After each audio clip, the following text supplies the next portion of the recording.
First things first, Zoltan, how are you? Pretty good, pretty good. Can't complain. That's very good to hear. So where I want to start is, I read somewhere that, I think it was you that said that you kind of were working 150 days out of every year, and that you basically didn't stop, and now you were forced to stop. Right. For you as a very active person, was that kind of a blessing so you could do all this other stuff? Or? Interesting question. So when the whole thing started, right? So we just released our latest album F8, and we were wind up like, okay, this is it, doing the world tour, and it was just like cut in half, like a big truck just, T-boned us, right? With the whole, and so it's a forced break, obviously, and two things happened. Obviously, the record that we were really proud of is kind of like we just have to roll with the punches. It's there, but the attention of the world is obviously on the pandemic. And second, all the world tour had to stop, and now we were sitting home. So my personal situation was that, true, we were on the road always 200 days, sometimes more every year. And when I'm not on the road, we are making an album. So for me, it's like, it was really bizarre. I'm sitting in my pool, right, and feeling guilty. I'm like, I should be working on something. This is not right. Like that was like, I'm not even kidding. The first couple of weeks were so strange. I never had a break in my life. You know what I mean? Because that's how I grew up. I came from a socialist communist country, so I had this idea that I have to outwork everyone. I have to be faster, smarter, stronger than anyone. That's the only way I can break out of there. So, so this is, and then it became a habit. And I was just like, go, go, go, go, go, go, go. Now I'm sitting in the pool feeling guilty, like, this is not right. And it took me about 3-4 weeks, to tell you the truth, when I started to be like, you know what? Nobody else can tour.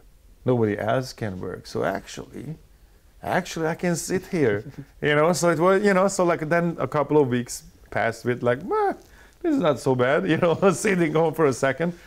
And then it starts coming back, It's just, it doesn't work for me, I can't sit on a beach in a hammock with a margarita. It takes one day, and I'm like, okay, I gotta do something. But that's very interesting, because you and the band have accomplished quite a lot by now. So are you very hard on yourself in that way? I guess, I guess I am, because I still feel like, oh, we just started. We're not done yet. I still have that drive. Sorry to kind of interrupt, but what is it that you kind of, do you feel like you have something to prove, or what is it that you kind of chasing, so to say? So these are those existential questions I'm asking myself. Okay. You know what I mean? I don't feel like I have to, prove something to somebody else, And when it comes to life, I do everything by check marks. Like, okay, I did this, I did that. I want to accomplish all the things I promised myself sort of as a little kid. Like, I'm going to do this, I'm going to do that. And everybody thought like, oh, you're crazy. You can't even get out of this country. What are you talking about? And then you start checking it off, and at one point you start to think about, like, at least I was like, okay, is this now that I have this inertia that I just went that way and I'm keep tumbling down the road because this is the only thing I know? Because I don't feel like I have to prove something to somebody, And it kind of became the thing where I realized that I like what I'm doing. You know what I mean? So I work, 10, 12, 13 hours a day, sometimes 18. But it's not really work. I kind of like doing that, And there's a little bit of that too. Like a lot of these things, from editing videos to do the merchandise, all that I can do myself. I'm an artist myself, so I do most of our merch, and I do a lot of these. I write all of our videos, and it really comes down to that. I like doing that, and then it ends up taking up, all the time. But it's not a proof thing. It's interest.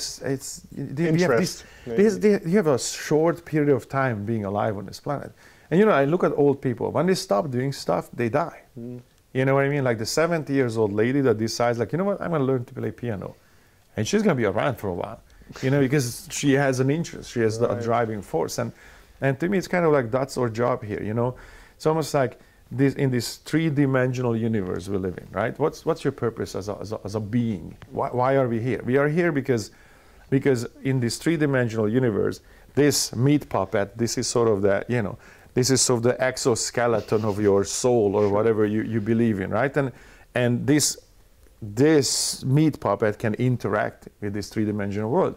Everything you ever built, everything that exists in this world that is built or made, originally was just a thought, somebody's idea. And then you manifested that idea. Be it the light bulb, be it the pyramids, be whatever. Somebody thought of that. So it was just an idea, and then it materialized by having between the part of you that is creative and thinks of these things, between that and the three-dimensional world, there is this thing that we drive around, the meat puppet. You learn how to walk, you learn how to talk, and eventually, so now you can interact with this world and you can make your ideas reality.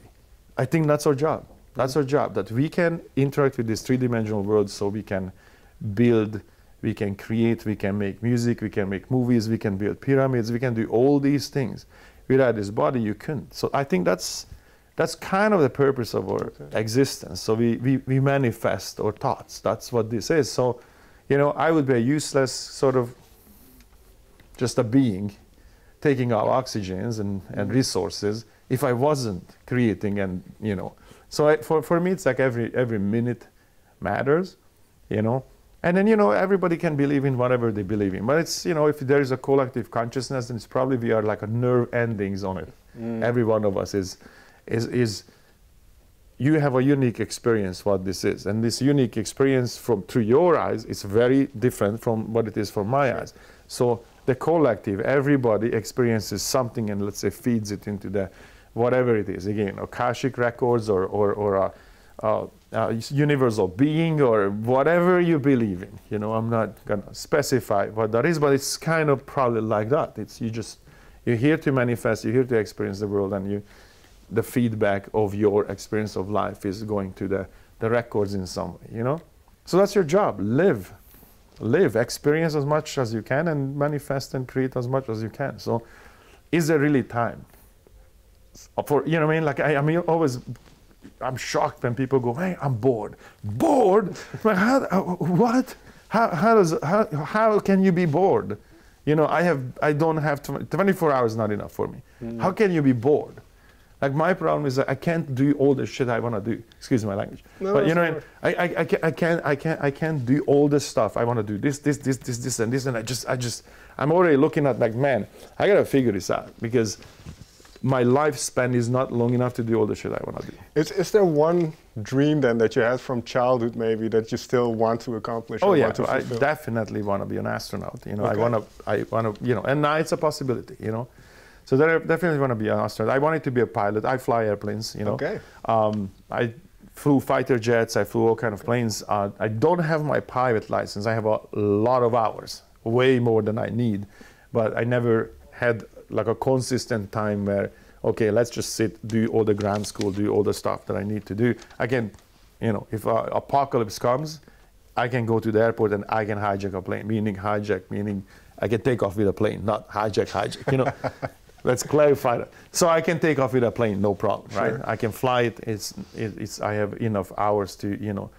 But so, you know, I want to finish that at one point. Okay. You know, I compete still to this day in martial arts, jiu-jitsu. So there is plenty of fights, plenty of tournaments to go to, and you know, I mean, like I want to make movies. I want to. There's so many things, man. I'm just again, I'm looking at the runway. I'm like, oh man, how am I gonna do all this? So, you know, I might need to think about this. How do I upload myself into some kind of a, you know, some mechanical skeleton with some, you know, silicon-based memory, whatever way you can, you know, but I need to do stuff, you know. Hey, you never know. Maybe in 50 years to figure out how to do it, right? It's coming, yeah. But where does, for instance, an album like AfterLife fit in then, in all these things that you like to do? Because there is, as you mentioned, you're sitting there in the pool, and then at some point, there's this urge to write again, to make music again. So which comes really quick for me. The pool thing just, we're like, so all right, you gotta this go. Was specifically AfterLife. How did it kind of start? How did it start up for you? So you know, we were staying home, and obviously, and we didn't want to make another record because we just did F8. It was a brand new record. We were really proud of it. So it was pretty much the idea of, well, okay, you know, it's going to take a month, maybe 2, maybe 3, maybe 4, and then all of a sudden it was 6, and then 8, and a year, and time just, you know, and everybody's sitting home, and obviously concerts were the first to shut down and the last to come back. Sure. So that industry, that whole live entertainment just gone, right? So, and you know, and we didn't want to do like podcasts and live streaming. It's not the same, you know, like the whole idea of a concert is that energy exchange, that you're there, the experience of all the bodies, all the people, and that reciprocating energy between us and the fans. And you know, that's why a concert is never gonna be replaced. You can't download the experience, right? And so we didn't want to do any of that. But time was just going away, and then at one point we realized, like, man, this can take much longer. Like, who knows how long, right? So you might as well just go back to the studio, start another record. And then we came to the studio, and it was pretty obvious immediately. Like, we had this sort of a freedom of, you know, it's a 9th record. At this point, everybody kind of knows, at least in this genre, knows how we sound. Like, hate it, love it, doesn't matter. You know it's Five Finger Death Punch when you hear it, you know? So, and if you're a hater, that's just a negative fan, you know? It's just, that's all, you know? It's sorry to interrupt you, but it's interesting because I kind of looked into it, kind of, and I basically Googled, so why is it so polarizing, Five Finger Death Punch? And it really feels like it's just because of you have success. But how do you see that? I think so. You know, it's just what it is. You know, for a moment it gets, you know, in the very beginning it gets under your skin a little bit. You know, because you don't understand. Like, well, I worked my ass off to be here. You know what I mean? Like, you have no idea how much work this took. It didn't just pop out of nowhere. You know what I mean? This is like 30 years in the making, you know. Sure. I was 12 years old making my first guitar out of a coffee table because I couldn't afford one, you know. That's, you know, it's a lot of work, and you just do what you love doing, you know.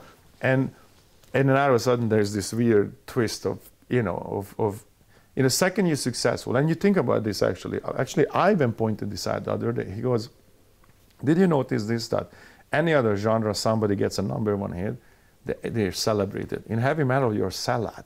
How? Well, you know what? How do I, you know, I do, see, maybe they don't understand what salad means, because I do exactly what I want to do. I don't sit in a job I hate.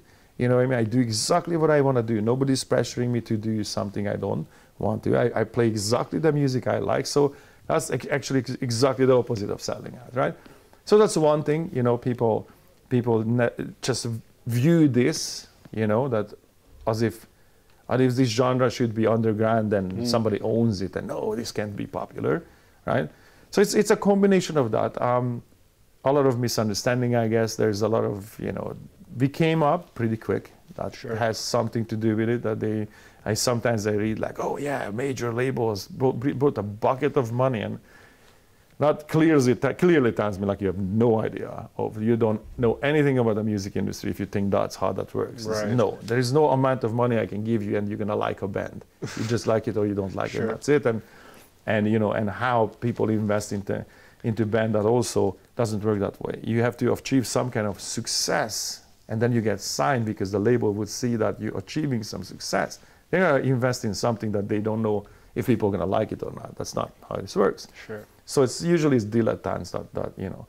And then plus our story, the first record, was completely homemade, produced by us, made it in my living room, literally, right? So we were exactly the opposite of that. You know, we achieved and earned everything. So, you know, for a moment in the very beginning, I didn't understand, like, you know, like what's the, you know, I'm just doing what I like doing. If you don't like it, turn off the radio. Who gives a shit? You know, listen to something else. It's almost as stupid as like, I don't like tomatoes, so all tomato farmers should die. I mean, that's the dumbest shit I can possibly make, but that's what it is, you know, like, oh, fuck this, you know, like as if I'm in a way of your success or any other band's success. Do your own shit, we don't care. Anyway, so it's weird. For a second it got under maybe a little bit under my skin because I didn't understand 13 years ago. And then you just realize like it comes with the territory. Anybody who pokes out their head from the crowd, immediately somebody's there too. You know, so now it's like, I'm like, in fact, if there is no hate, then you start to like, I'm not doing something right. What happened? Like that's a measurement now that you have to piss off some people. Yeah, but that's the interesting thing, and because a lot of what I kind of found as I did my research is so many people are appreciative of the music that you make. I saw comments like, "This band understands exactly how I feel," and all that kind of stuff. So obviously it resonates with people. So that idea that, as you mentioned, kind of a band has to do it a certain way is ridiculous, I suppose. And especially with moving back to AfterLife again, this concept, because I feel in the bio it was described, it wasn't meant to be, but it kind of feels like a concept album. Yes. So this idea that people can grasp onto, and they've already done so to the new songs. So this idea, when did that start to form? This idea of AfterLife. So yeah, it is actually true. We didn't plan to do a concept record, and it just kind of became a concept record in a way of, some elements are connecting and both lyrically and musically, some motives. And this is definitely the most diverse record we ever made, and that's because simply, as I said, we just went to the studio and there was this, newfound freedom and happiness, new lineup and so there was that freshness of that, like we had a couple of member changes and it brought this new fresh energy, And it's just like in any relationship. When relationships start to go, sideways, move on. You said it's a good thing sometimes to keep things fresh, right? Because it's like, why would you stuck in a relationship that's unhealthy? And if you can't resolve it, if you can't solve it, it's like you have no time to waste on this planet. If you're not feeling good, just move on. I think that's a worst case scenario when people, and I'm not just talking about bands, like any relationship. If you're stuck in a job you hate, or you're stuck in a relationship you really not working for you and not giving you anything, move on. Say like, I'm sorry, it didn't work out, and just move on. It's like you don't have another shot at this, So anyway, so I believe that, that you just gotta move on. And so there was this newfound energy and the idea of, well, we can do anything, right? There's people know our sound and at this point we are well established. So I think we can walk away from it a little bit. We're always gonna sound like Five Finger Death Punch anyway, right? And musically, I think freedom is, well, look at a band like Queen, right? We're not similar to Queen, but I'm using them as an example. As if you're trying to categorize Queen, you're gonna have a hard time to tell me what Queen is. Sure. That is freedom.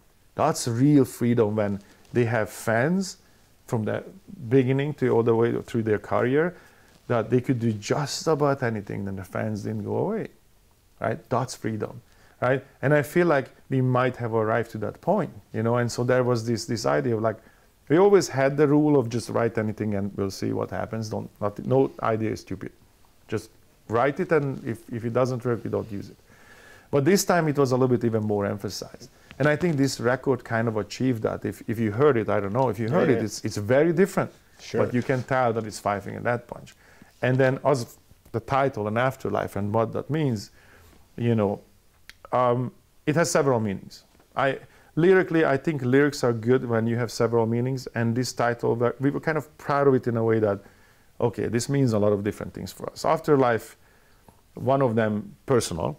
This is the afterlife. This is a new lineup, a new band, a new time. It's the afterlife of that. That's probably the first base layer. Then beyond that, there's a spiritual layer to it. If you think about this concept, afterlife, everybody alive on this planet has an idea what that is. And that idea solely depends on your surrounding, your education, right? Everything that impacted you, right? Your culture, right? And if I want to break this down, it's like, okay, take a Buddhist, anybody from Far East, right? Generally, the idea is that they believe in reincarnation. And their idea is that you have to become enlightened in this life to ascend to a different level. They call it the samsara, the plane of sorrow, the plane of suffering. That's what planet Earth is. And if you can part the veils of Maya, right, the illusion, and you become enlightened and understand what the world is, really what the world is, then you don't have to come back to this life. You don't have to repeat it. And you can escape this circle of reincarnation. That's what they believe. So what they're going to do in their lives, they're going to spend their life to try to become spiritual and to be enlightened. So they are spiritual. They are trying to become enlightened. So their idea of afterlife affecting them that way. Take the Vikings. A Viking is going to go, oh, I have to die in battle. I have to go to Valhalla. Right. So I have to have an honorable death on a battlefield. Now, obviously, today it changed, but that was their belief, right? Really difficult to beat a Viking who wants to die in battle. It's even if you killed him, he won. You know what I mean? So it's like, holy cow, you know? So that was, but look, everything that they did, that idea of their afterlife affected that. And then you take this Judeo-Christian sort of ideas. There is heaven and hell. You know, there is this reward and punishment. So even if you're not religious, but it's embedded in your culture, it's going to kind of dictate that you're going to feel like, oh, I shouldn't be doing that because it's bad and I'm going to be punished, or bad karma, or bad this, bad that, and, you know, I get rewarded for this. So these commandments and this idea of what is good, what is evil, what is, you know, there is a devil and God, and all of a sudden this whole, you know, situation creates a tension. And you go through life, living your life by those beliefs. And then you can go to South America, the Mesoamericans, everybody has their beliefs of afterlife. And that, if you really think about it, that concept is one of the biggest drivers of your life. Everything you do depends on how you look at it. If you're an atheist, then you're going to be like, let's just party, because they have one shot at this, and let's just get stupid, and, you know, let's just do everything. So even then, yeah. They will, you know, they will be affected by that. So that's kind of the spiritual meaning of afterlife. And then the third, maybe the fact that this what happened to the world right now is 2 years. This is the first global event in our recorded history. World War II wasn't global. Sure. Right? Even if we call it World War, some territories, it was territorial, right? Some territories, it was, you know, some territories escaped that, right? So it wasn't really World War, right? This pandemic was. This was global. It affected the entire planet in the same time. So this had an impact, and so there's an afterlife after this. And I feel like it created some kind of a paradigm shift that we start to see the beginnings of. And I think it's gonna start tumbling down. The mountain is gonna get snowballed bigger and bigger and bigger. And what I'm talking about is that people start to, you know, stay home and realize that, well, I'm not spending money on gas at least. And then you start to realize, well, and the car is sitting in a garage, I can't really go anywhere. And you start to think about, well, hold on for a second. So I go to work to make money so I can fill up the gas tank, so I can go to work to make money, to fill up the gas tank in a car that I bought so I can go to work. And I'm working to pay off the car that I bought so I can go to work. I'm not sure this works for me, you know? So people start to realize that thing globally. Now they were in a hamster wheel of some kind, you know, and they woke up to this. So I think there is a paradigm shift coming, because people start to look at life like, what is happening? What's important really? And I think the emergence of cryptocurrencies and blockchain, and there's a different kind of freedom people start looking for, you know, some sort of an independence. And do I really have to go to work, or is there another way? So I think this is like the paradigm shift between the 50s and the 60s was massive. 1950s, right? Elvis Presley couldn't dance on television because they were like, ooh, that's, you know. And then comes the 60s, everybody throw their clothes off and, you know, let's do some mushrooms, LSD, DMT, whatever, and let's party, and sexual revolution, and, you know, and it was a complete polar opposite. That was a massive paradigm shift, right, in culture. After that, there were a couple, but not that big. I think we are on the brink of one of those big ones that are coming. And so afterlife also connects to that. There's some new things that are coming. Final question then, and you've been very kind with your time, so close to show time. But there is some sense of a battle has to take place for that. So is that what you kind of allude to, that there is this paradigm shift coming, but we need to stay strong in our convictions in order to get it where it needs to be? Yeah, I mean, paradigm shift happens when a lot of people think the same thing, especially if they think the same thing globally, right? So you know, paradigm shift cannot be, it's not a localized event. A localized event will not create a paradigm shift. So that's what I meant by this paradigm shift is connected, the roots of it is connected to the fact that for 2 years there was a global pandemic, a global event. And a global event, even though it was about something else, it was about an illness, it was about a virus, it was about a lot of other things. But the effect of it, that how it affected you psychologically, the way you started to think because this happened, that was global and that changed a lot of people in the same time. So I think there's an awakening coming, right? And so, you know, even the band, like, look, I had a couple of near-death experiences, complete full-on out-of-body experience. I died once, Ivan died once too. Sure. And so we talk about these things all the time, right? And these conversations are being always private, you know. Like, people not necessarily know this, that, you know, my first event was when I was 12 years old. And that kind of launched me on this quest of, you can call it Buddhism, but it isn't, because Buddhism is an ism, and Buddha didn't want to have an ism. He didn't allow his students to write down his teachings. It was written down hundreds of years later, actually. And so I say the Dhammapada is not an actual book that was written while he was alive, right? Because, so it's more like a path of enlightenment, a path of I've been a seeker. I traveled the world to find yogis and warriors. I went after warrior stories that I heard that this person or that person can do things that are, you know, sort of unnatural, right? And I've seen things that I cannot explain to you because physical rules don't apply. And, you know, so that was a quest of mine my whole life. I lived with monks. You know, this was my life. This is not something I talked about before, right? So this record has a lot of these sort of themes, this life and death and existential questions, and from various perspectives, Judeo-Christian to Buddhist to, you know, to Mesoamerican. There are a lot of these things there, but it's not like it's a new fun thing, like, oh, all of a sudden we became very spiritual. No, it was, you know, you read the room. You don't talk about certain things in certain rooms. You don't, you know. So this was a private things like me and Ivan or us, the band, would talk about, but we wouldn't put it in a record, right? But now we did, because we can, because I feel like people are waking up. There's a reason why you start to see more and more people talking about UFOs and encounters and all that. That is coming up too, you know. And for now, a lot of people are not going to tell you if they have an experience, because they still fear that they're going to be ridiculed. But it is changing, massively changing, and more people come out like, well, actually, I saw this, I saw that, I experienced this, I experienced that, you know. So that is opening. And on a spiritual, you know, more and more, I mean, I don't know if you watch, let's say, Joe Rogan, Joe Rogan podcast, right?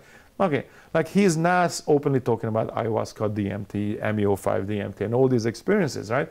LSD, psilocybin, and the anthropological, you know, history of those, peyote, what it came from, why, what it does, you know, how it is possibly responsible even for or evolution, right, or intellectual evolution, you know. And so now that conversation is happening out in the open, right? Like, of course, you have the Terence McKenna's from the past, but, you know, like everybody associates it with the 60s and that, you know. But there is a new emergence of this, and I'm watching that, and I see that, you know. And so now I'm like, okay, now we can talk about certain things, because I'm talking about, if I started to recount to you an ayahuasca experience, right, 10 years ago, 15 years ago, most people would be like, what the fuck are you talking about? It's different now. Now I can talk about it. Now I can talk about it like, well, this is what happens, you know. And I know some people stood up like, oh, tell me more. What happened? How, you know, or after a death experience, what actually happened? Now I can talk about it, right? So that's kind of also what happened with this record. Like, those subjects were always part of my life, our life, but wasn't discussed in public. Those things are now making it into this record, you know. And so when you're listening to the lyrics, when you start to, even the songs, Judgment Day, sure, very different song. You know how we made that song? That song, literally, sonically it was, we were in a studio and said, okay, let's write a song that sounds like how it sounds like when you die.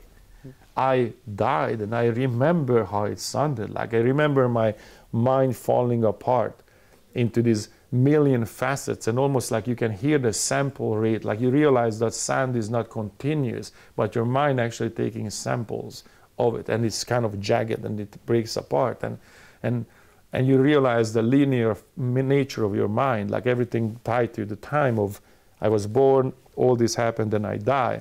And when you die, in that moment, the time stops. So when time stops, that makes no sense. All of a sudden, you're capable of, your mind opens up, and it's not like I see a movie going. It's no. I'm aware of all the things that happen to me all at once in the same time. Your mind is, because physiologically we train to receive information mainly visually. Of course, we have audio and other, feelings, but the main senses are the eyes. So that also physiologically taught you that information coming at you, and that's directional, right? So imagine, all of a sudden, you realize like, whoa, your mind is more of an antenna, and it's omnidirectional. The universe is not in front of you, it's all around you, and all those things just collapse on you. And then you realize that the projection that happens is inside my mind. Because everything I see is just stimulation and data. Light, a photon hits my retina, becomes electronic information, travels on your neural path, and your mind have to assemble that into. So it has to be descrambled and assembled into a picture. I don't know what your mind assembles, and you don't know what mine is assembling, right? But when you dream, you're capable of creating a dream that even your eyes are closed, you see light, right? Sure. And you can almost smell, hear, and see a full 3D experience, a vivid dream. So you know that your mind is capable of creating that world in absolute detail. Okay, so then how are you sure that this is real? And there is that moment in that when it all collapses on you and you realize like everything that ever happened was projected in the inside of my head. And that moment, I'm not sure if there is an outside even. It's a most bizarre, experience. I wasn't scared, so it wasn't scary, but it's monumental because you realize, holy shit, it's over. I'm done. I'm out. That's it, right? So I'm dead, right? But then you start realizing, like, but I'm watching this. So if I'm watching me die, if I'm watching my body die, my mind die, who's the watcher? Who's watching? And how do I completely experience this complete full, I have a complete recollection and experience of the event. So who's that person? And it's the same with meditation, when you self-realize. When you realize, like, I'm watching my mind trying to engage and talk to me. Who am I then? It's called the self-realization dualism, when you realize that you're not exactly the mind. And so those things. Right. 10 years ago, I couldn't talk about this. So now everybody's receptive. But and I feel like the world is changing, and people, more and more people are receptive. So this is the time that those things made it to the record. So much food for thought. Zoltan, may I thank you so much for your time. Thank you. Absolutely. Thank you. That was excellent. Very interesting. Yeah.